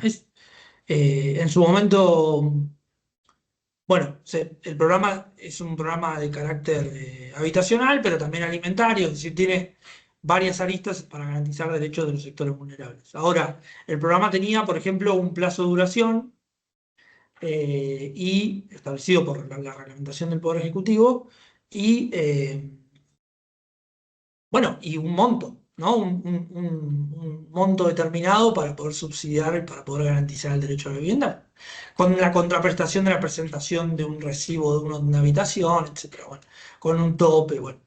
Se presenta Q, que es la madre del hijo con discapacidades múltiples, extrema situación de vulnerabilidad, por la vía del amparo, eh, diciendo que el recorte del programa era inconstitucional a la luz de que no se estaban tomando todas las medidas necesarias para la efectiva garantización del derecho. Es decir, que se estaban tomando medidas de especial eh, urgencia por ser un sector especialmente discriminado, por ser un sector especialmente vulnerable, pero que el plazo y el tope del monto le impedían la garantización del derecho, a la luz de que, bueno, cuando se agotaba el plazo quedaban en la calle y que las habitaciones que le alcanzaban para alquilar en en esa situación económica en la ciudad de Buenos Aires no le permitían acceder a condiciones dignas de habitabilidad a una persona con las condiciones de discapacidad de la persona, y la Corte hace lugar creo que en primera instancia rechaza, Cámara revoca y Corte confirma, o al revés, no me acuerdo, pero la Corte construye el criterio Quispe, el del fallo Q. Se los voy a dar para que lo lean, pues es muy interesante en esto de progresividad y límite, hasta el límite de los recursos disponibles. Bueno, y hace lugar y sienta el criterio de que el Estado no se puede correr de su obligación máxima habiendo atendido la situación, máxima habiendo tenido conocimiento de la situación de extrema vulnerabilidad, y que el plazo de establecimiento de la política no era suficiente para la efectiva erradicación de la situación de vulnerabilidad. Entonces ahí hace juego con el principio de progresividad y de no regresión, como espejo, que parecen lo mismo pero no lo son. Si yo tengo conocimiento de una extrema situación de vulnerabilidad que garantiza una condición mínima de habitabilidad, el cortar el subsidio es una regresión, ¿no? Entonces tengo que garantizar la continuidad de ese programa asistencial hasta en tanto se radique la situación de vulnerabilidad. Difícil, difícil porque yo recuerdo dar la discusión del Ministerio Público y la Defensa. Bueno, si ustedes tienen la obligación de darlo, el gobierno de la ciudad diciendo, bueno, ¿hasta cuándo? ¿No? Hasta el límite de tus recursos disponibles. Bueno, no tengo más recursos, pero no podés dejar de desatender esta situación. Y así permanentemente, ¿no? Y la justicia va conociendo y el gobierno desatendiendo. Y bueno, eh, en la praxis es muy complejo el asunto, más allá de la discusión doctrinaria. Por eso nosotros traemos como más que la solución los debates, ¿no?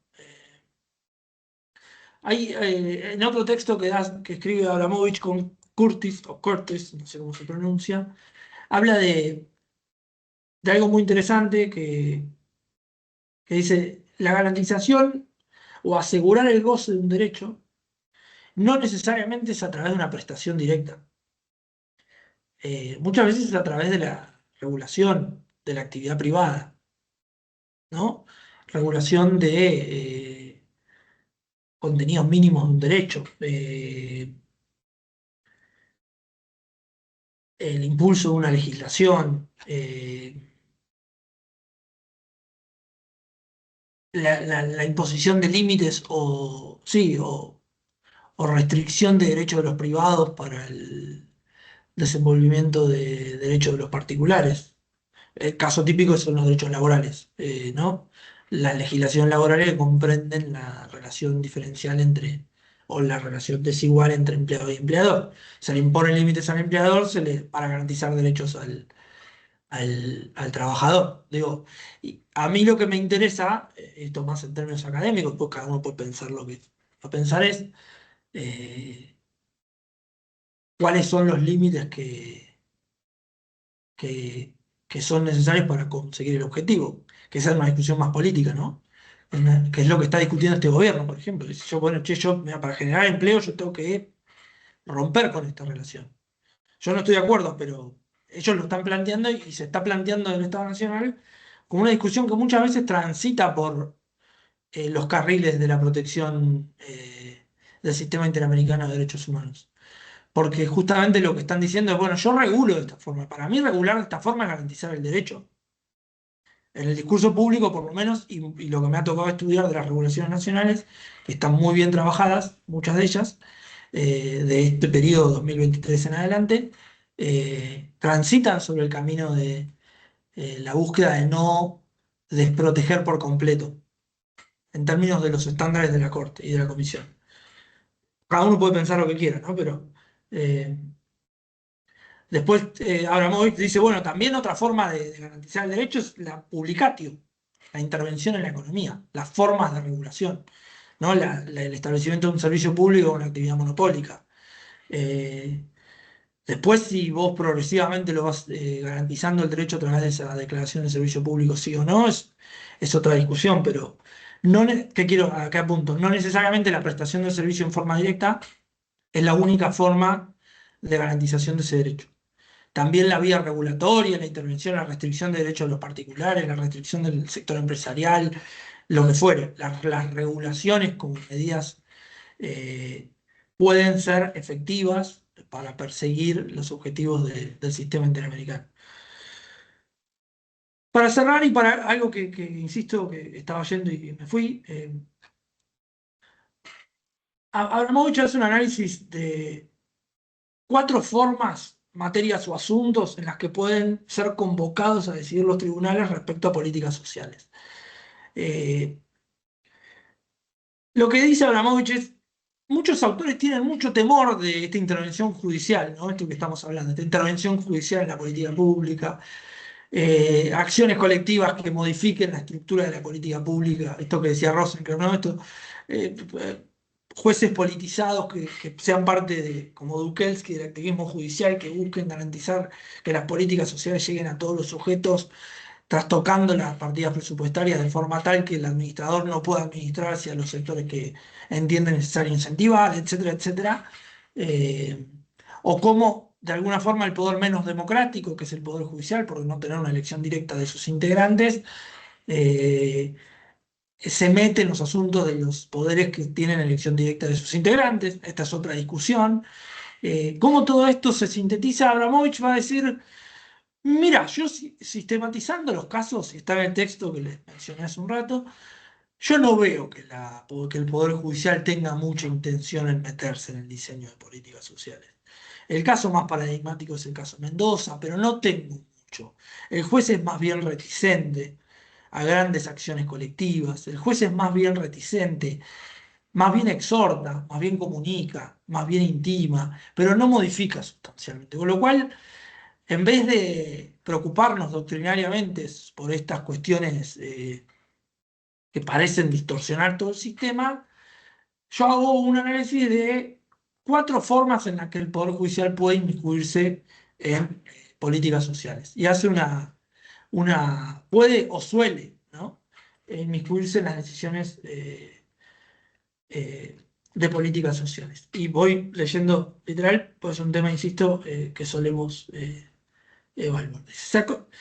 Leo literal. Se aconseja desechar los juicios normativos abstractos sobre las bondades o peligros de la revisión jurisdiccional. Esto que decía recién. Es que ésta puede asumir matices y alcances muy diversos que abren espectro enorme para determinar grados variables de activismo judicial. Creemos que es posible ordenar el tipo de materias o asuntos sobre los que pueden ser convocados a decidir los tribunales respecto a políticas sociales en 4 supuestos. Dice A. Decisiones judiciales que invaliden políticas sociales por ser contrarias a estándares jurídicos. En el primer tipo, en el primer tipo de casos, perdón, los tribunales son convocados a examinar la adecuación de las políticas sobre los estándares jurídicos y se pronuncian invalidando la política o aspectos particulares de una política. Así, no imponen nuevas prestaciones al Estado, ni al menos en forma directa, sino que se limitan a bloquear líneas de acción del gobierno, obligando en ocasiones a rectificar el rumbo de la acción. Medidas suspensivas, ¿no?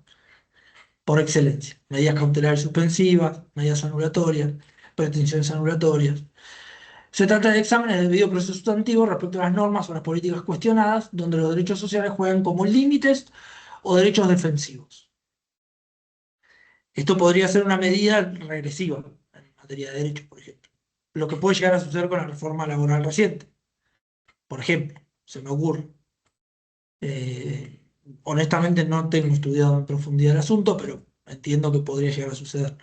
A que algún juez interprete que es una medida regresiva en los términos del 26 de la Convención Americana, como leímos, y suspenda o anule la modificación legislativa, que no deja de ser una política social.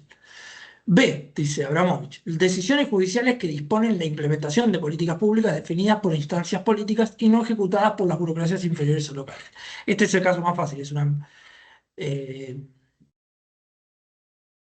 una ingeniería jurídica para el diseño de una política pública y la no implementación de esa política pública. Pasa muchas veces, sobre todo en materia ambiental, ¿no? Tengo todo, tengo la ley de presupuestos mínimos, tengo la ley provincial que obliga al Estado a hacer determinada conducta, tengo el organismo competente, tengo la autoridad de aplicación, tengo la reglamentación, pero tengo el arroyo contaminado, ¿no? Esa sería como, no sé si vieron recientemente una medida en contra, un embargo en contra de la provincia de Buenos Aires, iniciado por el doctor Falvo, en donde eh,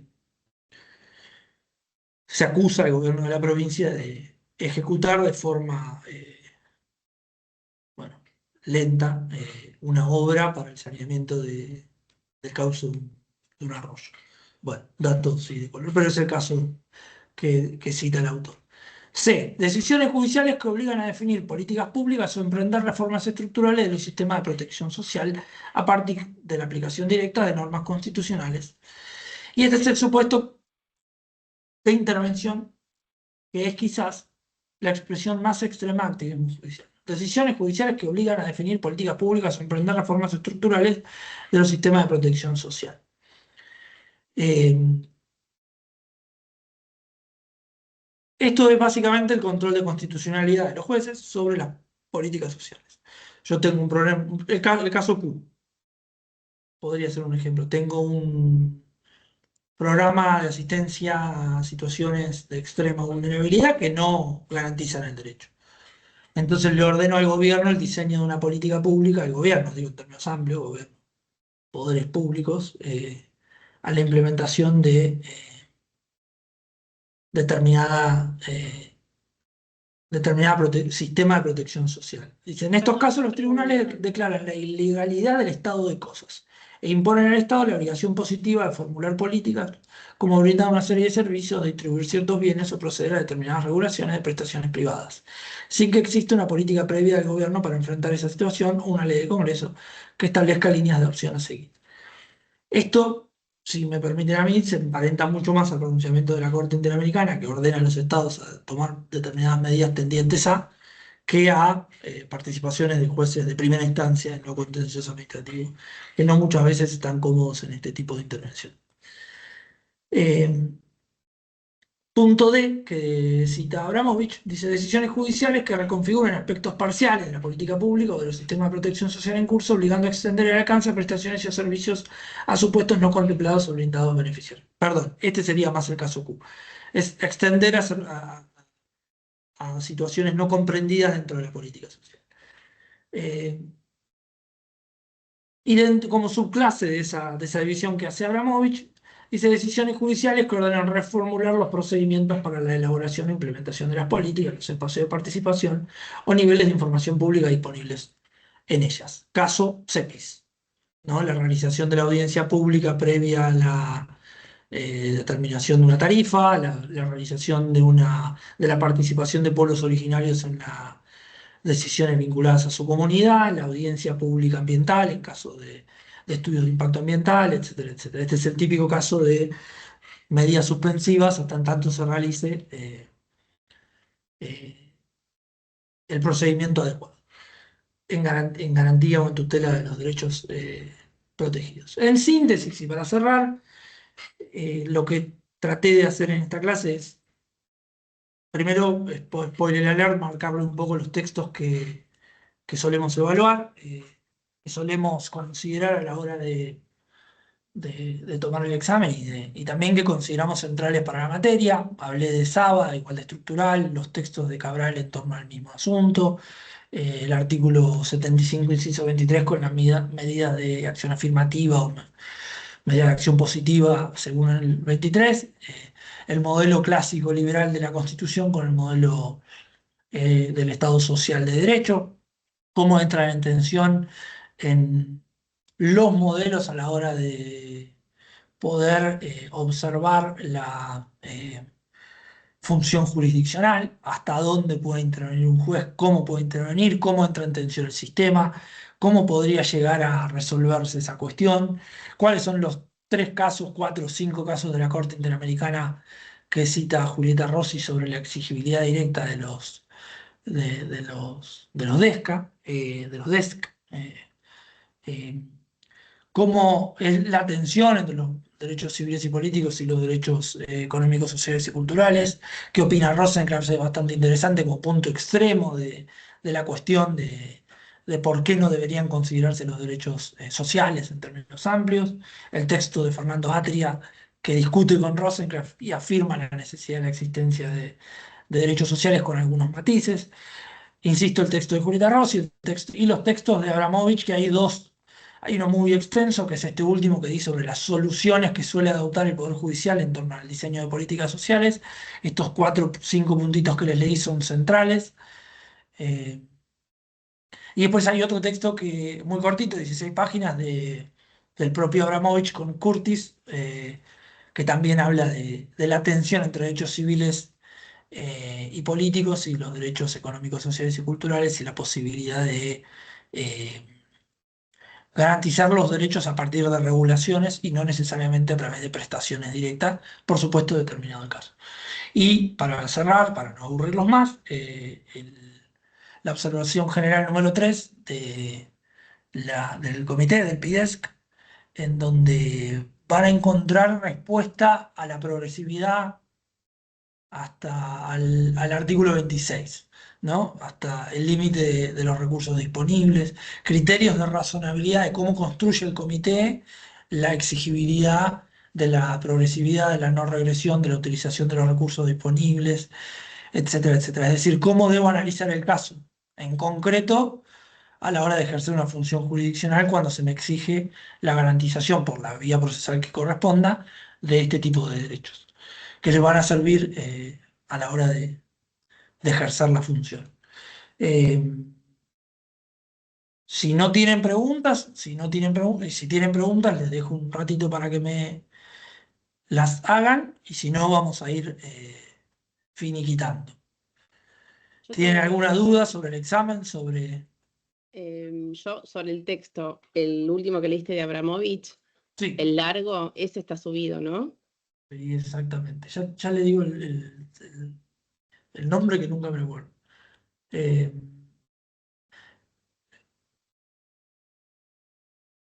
oh, no, ahí va. El rol de la justicia en la articulación de políticas y derechos sociales. Es muy interesante, yo me armé un documento para mí, no se lo voy a pasar, pero está bueno para que se lo hagan ustedes sobre el desarrollo de la Corte Federal, de cómo fue una política fiscalista en donde no entendía operativos los derechos económicos y sociales, sino que los entendía programáticos, vieja discusión que deben conocer, que no la mencioné porque la doy por sabida, la discusión entre programáticos y operativos, y cómo llega a la exigibilidad de los derechos, de la exigibilidad judicial de los derechos sociales. Ese texto es central.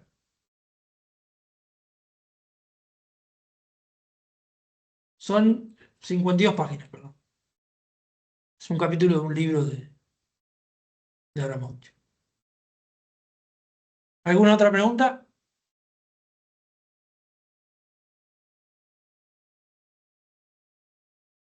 ¿Paulo está tratando de hablar? No. Te vi con el dedo y pensé que... Bueno, si no tienen más preguntas, el viernes estoy perdido. El lunes que viene es 23, es no laborable. Se va a grabar una clase que les avisó el doctor Cabral, ¿cierto? No sé si la va a grabar Cabral o el doctor López. El doctor López suele dar una muy interesante clase sobre el rol de los medios y la función jurisdiccional, la función judicial, cómo el juez se encuentra atravesado eh, por la cuestión mediática y el derecho humano al acceso a la información, cómo juega todo eso. No sé si va a estar López o va a estar Cabral, pero bueno, va a estar grabada y el examen va a ser el día, entiendo, 6, ¿cierto? Sí, día lunes 6 en el horario de clase.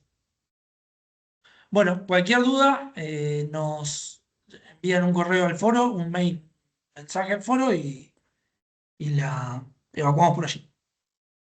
Muchas gracias. Gracias. Chau, chau. Gracias. Chao.